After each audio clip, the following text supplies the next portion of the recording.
大家好，今日同大家去分享一下呢一個自我安定嘅練習。我哋能夠幫助到自我安定，係喺任何時間我哋都可以運用嘅技巧嚟嘅。自我身心安定就係講緊好多時候，當我哋有時裏邊感覺到焦慮，有啲不安，又或者覺得自己情緒有啲低落，個腦好思緒混亂嘅時候，我哋特別係可以用呢一啲自我身心安定嘅方法，一啲嘅練習，可以幫自己安定落嚟。呢一啲嘅練習就係講緊，有時我哋覺得呢一種嘅焦躁不安，好似我自己控制唔到，但係其實原來我哋可以有方法幫自己呢一份加強自己呢一份自控感，係非常之重要。喺我哋開始嘅之前，我好想同大家去講下一啲做呢啲練習嘅原則。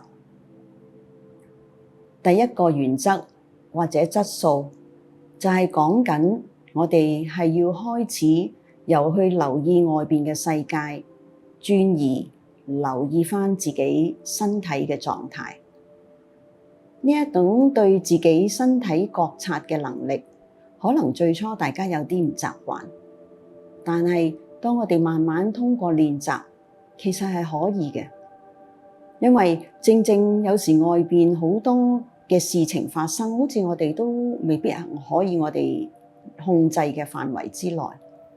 但係我哋可以開始去留意自己嘅身體，點樣去回應外界嘅事情。我哋開始嘅時間就係帶住呢一種覺察身體狀態嘅呢一份專注力作為開始。第二，邀請大家就係有一種開放同埋好奇嘅態度。我哋唔需要去評價批判係好啊、壞啊、做得對啊、錯啊，呢啲都唔係最重要。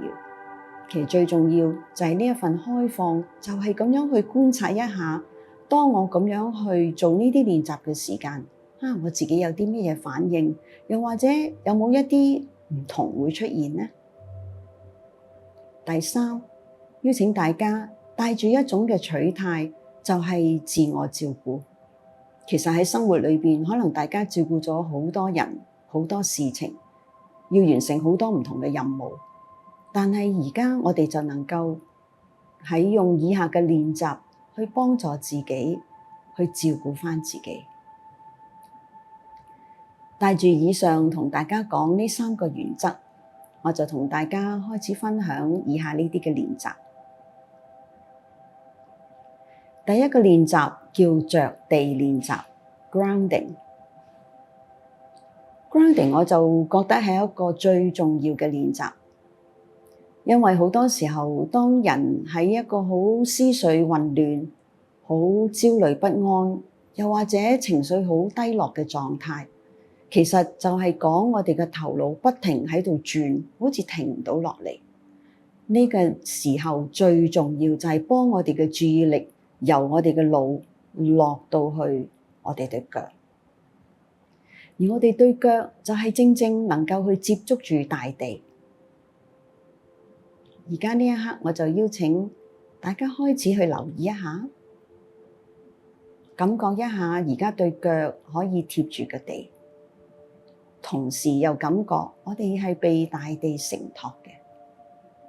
感覺下佢，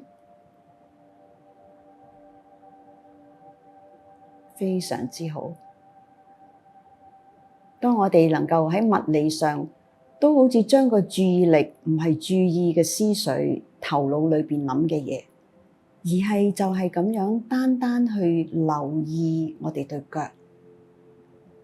正正係呢一個物理嘅距離已經幫助到我哋嘅人可以較為穩定一啲。不過同時我都想邀請大家有另外一啲嘅注意嘅地方，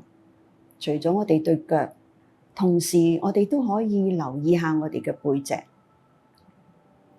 如果你好似唔係好留意到自己嘅背脊，邀請你可以試一下少少喐動嗰個靠背，好似感覺返原來我有條脊骨嘅，原來我嘅身體係被我哋嘅脊骨支撐住。試下感覺一下，將個肩膊可以慢慢俾自己垂返低落嚟，然之後感覺一下我哋有個脊骨支撐住自己嘅身體，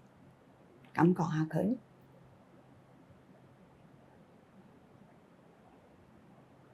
然之後第三個注意力就係我哋坐喺張椅上邊，感唔感覺到我哋能夠係好安定咁樣坐喺張椅上邊？如果你話最初都唔習慣真係去留意，我邀請你可以試下留意一下，而家坐喺度，我哋嘅兩邊最尖尖個骨就係我哋嘅坐骨，能夠好定點咁樣喺張椅上邊。原來我哋就係咁樣注意呢三個位置，腳掌啦、脊骨啦，同埋坐喺張椅嘅重量，其實就係容讓自己由好混亂、好多思緒停唔到嘅狀態，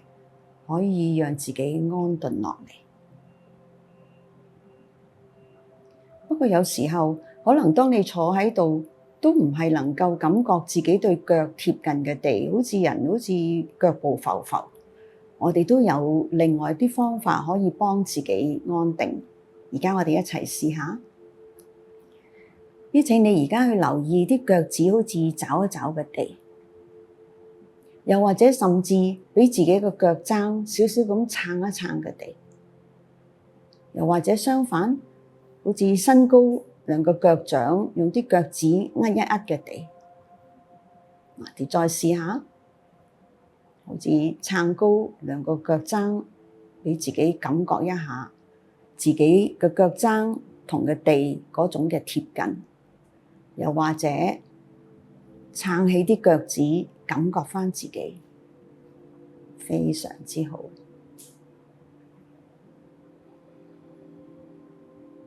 當我咁樣做，我都留意到自己有一下深咗嘅呼吸，感覺下自己。你能夠咁樣去覺察自己，非常之好。又或者同大家介紹另外一種，如果覺得個人都好似有少少浮浮地，我哋有另外一個方法可以幫自己，就係真係用對手握一握我哋嘅膝頭哥，然之後放鬆。試多一次，用對手用力咁握一握嘅膝頭哥，然之後放鬆。做得好好喎！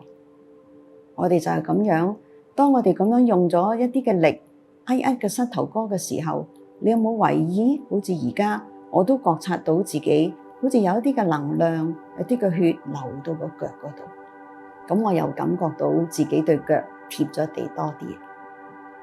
大家可以真係咁樣試下。